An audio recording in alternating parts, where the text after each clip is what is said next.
अस्सलाम वालेकुम everyone. I am Sania. मी तुम्हाला प्रज्वलित म्हणे हे पुस्तक वाचून दाखवत आहे. तर चला पुढील भाग आपण कंटिन्यू करूया. बिहारमधल्या अत्यंत सुपीक जमिनीवर केवळ गरजेपुरती शेती पिकवली जाते. नुकत्याच आकाराला आलेल्या झारखंड सारख्या राज्यातील अमाप खनिज संपत्ती अजून आपण वापरात आणलेली नाही. त्रिपुरामधल्या जैविक विविधतेचं संपूर्ण ज्ञान अजूनही आपल्याला नाही. या सगळ्या क्षेत्रांमधल्या आव्हाने आपल्याला एका अवघवत्या ज्ञानयुगाकडे घेऊन जाणार आहेत. आसाममध्ये मी ब्रह्मपुत्रा पाहिली आणि तिच्या भव्य दर्शनाने मी अचंबित झालो. तिच्या पात्राची अथांग पसरलेली रुंदी पाहून नाही म्हटलं तरी थोडी असहाय्यतेची भावना मनात निर्माण झाली. या नदीतला प्रचंड मोठा पाण्याचा साठा क्षणोक्षणी समुद्राला येऊन मिळत असतो. तद्वतच आपल्या देशातल्या अनेक ऊर्जेचं थोडाफार फरकाने हेच होतंय त्या वाया जातात. मग आपली नेमकी चूक कुठं आहे? कुठं आणि कोणत्या दुरुस्त्या करायला हव्यात? आपल्या पंचवार्षिक नियोजनाच्या रूपानं आपल्यासमोर आपल्या भावी योजना उभ्या असतात. हवी असलेली सगळी साधन संपत्ती आपल्याकडे आहे, पण खरा प्रश्न सगळीचा आहे. जणू काही अल्पसंतुष्टतेच्या जोखडातून आपण मुक्तच होत नाहीये. आपला देश 1 अब्ज लोकसंख्येचा आहे, त्यामुळे स्वस्तात पडणारी श्रमशक्ती न कुरकुरता कच्चा माल पुरवीत राहण्याची आणि त्याबरोबरच बाहेरच्या देशांनी देशातील प्रचंड मोठी बाजारपेठ अधिकाधिक खुली करून देण्याची आपली जी एक अल्पसंतोषी परंपरा आहे, तिच्या मुळावर घाव घालण्याचा प्रयत्न हे पुस्तक करेल. देशातल्या माझ्या तरुण वाचकांना पुढे जात राहा असा संदेश देण्याचा प्रयत्न मी या पुस्तकात केला आहे. नेतृत्वानं आपल्याला सुबत्तेचीच वाट दाखवली पाहिजे. ज्या तरुणांकडे काही ठोस आणि मौलिक संकल्पना असतील त्यांनी त्या कल्पनेची छकले होईपर्यंत वाट पाहायची नाही, तर त्यांनी ताटमानेने इतरांपेक्षा आपलं वेगळेपण सिद्ध करायचा प्रयत्न करायचा. सुरक्षिततेसाठी पांघरलेलं कवच झुगारून द्यायचं. व्यापारात सतत अडचणी येतात. नियोजनातले प्रश्न न संपणारे असतात. माणसे नीट वागत नाहीत. म्हणून या सगळ्या अडचणी टाळण्यासाठी उद्योग क्षेत्राकडेच न वळण्याचा विचार पूर्णपणे झुगारून द्यायला हवा. कोणीतरी म्हटले आहेच की विचार म्हणजे भांडवल, उद्योजकता हा मार्ग आणि कठीण परिश्रम हा तोडगा आहे. आपले ध्येय साध्य करण्यासाठी प्रत्येक देशाला झगडावं लागलं आहे.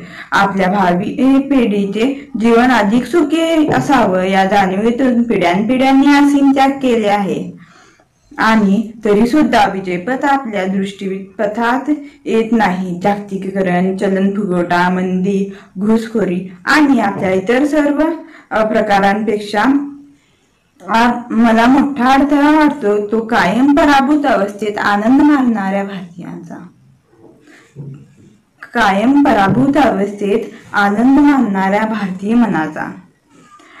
एकदा आपण आपल्या उद्देशावर आणि आपण जी स्वप्न पाहिली ती प्रत्यक्षात उतरणारच या विश्वासावर ठाम श्रद्धा ठेवली, मग त्याचं फळ आपल्या पदरात आपोआप पडायला सुरुवात होईल. इग्नायटेड माइंड हे पुस्तक ध्येयावर गाढ श्रद्धा ठेवण्याच्या आणि ज्या गोष्टी आपल्याला मागे खेचतात त्या कायमच्या फेकून देण्याच्या विचारांना घेऊन येते. मी लिहिताना हाच विचार समोर ठेवून त्या भोवती विषयाची गुंफण केली आहे. माझ्या या विकसित भारताच्या स्वप्नात सहभागी व्हा आणि त्या माध्यमातून तुमची स्वतःची व इतरांची स्वप्न आकाराला आणा, साकार करा. माझा हा प्रयत्न आहे तो केवळ मार्गदर्शनासाठी. माझे विचार दुसऱ्यावर लादण्याचा माझा उद्देश नाही. या पुस्तकात जे उपाय मांडले आहेत ते रोखठोक आहेत. एकतर विकसित देशाच्या रूपामध्ये तुम्ही तुमच्या देशाला पुढे आणा, किंवा मग ज्या काही देशांच्या ताब्यात आपल्या देशाच्या आर्थिक आणि राजकीय नाड्या आहेत त्यांच्या समोर वाकत राहा आणि निरंतर गरिबीमध्ये खितपत राहा. इथे तिसरा पर्याय नाही.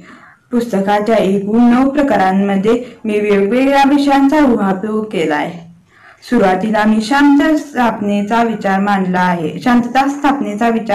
मांडला आहे, कारण त्याशिवाय प्रगतीचा मार्गही दिसत नाही. आणि हेलिकॉप्टरच्या अपघातातून मी सुखरूप वाचल्यानंतर माझ्या आयुष्यामध्ये जे बदल झाले त्याचाही परामर्श मी घेतलाय. पुस्तकात एक असंही प्रकरण आहे की ज्यामध्ये संपूर्ण भारतातल्या मुलांशी माझा जो संवाद झाला त्याबद्दल मी लिहिलं आहे.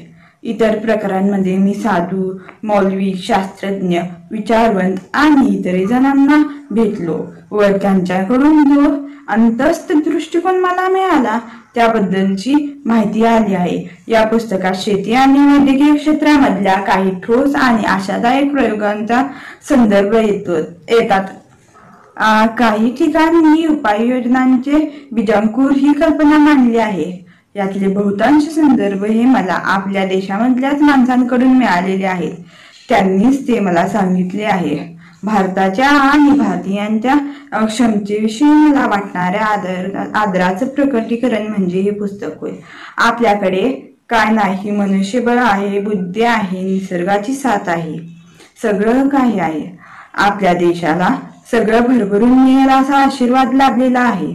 साधन संपत्तीचा अभाव हे आपल्या समोरच्या प्रश्नांचं कारण कधीच असू शकत नाही. आपल्या प्रश्नांचं मूळ आपल्या तो प्रश्न हाताळण्याच्या पद्धतीत आहे. आपण आपल्याकडची साधन संपत्ती कधी कधी जरुरीपेक्षा खूपच जास्त प्रमाणात वापरतो किंवा मग जरुरीपेक्षा एकदम कमी वापरतो. आपण जेवढी साधन संपत्ती खर्च करतो वास्तविक त्यातून आपण नेहमीपेक्षा तिप्पट उत्पादन करू शकतो आणि तेही नेहमीपेक्षा अर्ध्या वेळेत. पण हे सर्व कार्य देशी डोळ्यांसमोर ठेवून व्हायला हवं. असा दृष्टिकोन असेल तर प्रत्येक क्षेत्रात उत्तम कामगिरी होते. आपण आपले मार्ग बदलायला हवेत. आपली धोरणं अधिक कार्यक्षम आणि प्रतिक्रियाशील असणं अत्यंत जरुरीचं आहे आणि जेणेकरून सर्वत्र दबून राहिलेली उद्योजकता मुक्त होईल, मोकळेपण श्वास घेऊ शकेल. यावर उपाय म्हणजे सर्व खात्यांमध्ये सुसूत्रता आणि समन्वय असायला हवा. प्रत्येक खात्याचा स्वतंत्र विचार करून त्या खात्याचा कामांना प्राधान्य देत राहणं आता टाळायला हवं. नवी दृष्टिकोनाचा विचार करण्याऐवजी आपण सतत नव्यानं फक्त आढावे घेत राहतो. प्रणालीमधला प्रत्येक प्रवाह हा कुठल्या ना कुठल्या गोष्टीने अडलेला आढळतो. या सगळ्या अडकलेल्या ऊर्जेला आणि दबल्या गेलेल्या स्वयंकर्तृत्वाला स्वयंकर्तृत्वाला मुक्त करायला हवं आणि त्यांना योग्य दिशा दाखवायला हवी. त्यामुळे प्रत्येक वेळी दुसऱ्याकडून आदर्श उसने आणावे लागणार नाही. अमेरिकेने, सिंगापूरने आणि जपानने आपल्यासारख्याच प्रश्नांवर काढलेले तोडगे आपल्या देशात उपयोगी पडतील असं मला वाटत नाही. दुसऱ्यांच्या दारावर सतत धडका मारून आपल्या पदरात काहीच पडत नाही. समस्येचं समाधान दुसऱ्यांकडून आयात करण्याऐवजी आणि त्यांच्या कल्पना इतर रुजवण्याचा खटाटोप करण्याऐवजी आपण स्वतः आपल्या स्वयंभू कल्पना इथे रुजवायला हव्यात. उत्तर मिळण्यासाठी दारोदारी भटकण्याऐवजी आपल्याच देशात ती उत्तरे शोधणं गरजेचं आहे. मला अशी आशा आहे की ही 9 प्रकरणे वाचल्यानंतर मला इतर जणांकडून जे मार्गदर्शन लाभले ते मी तुमच्या पदरात टाकायला कमी पडलो नाही.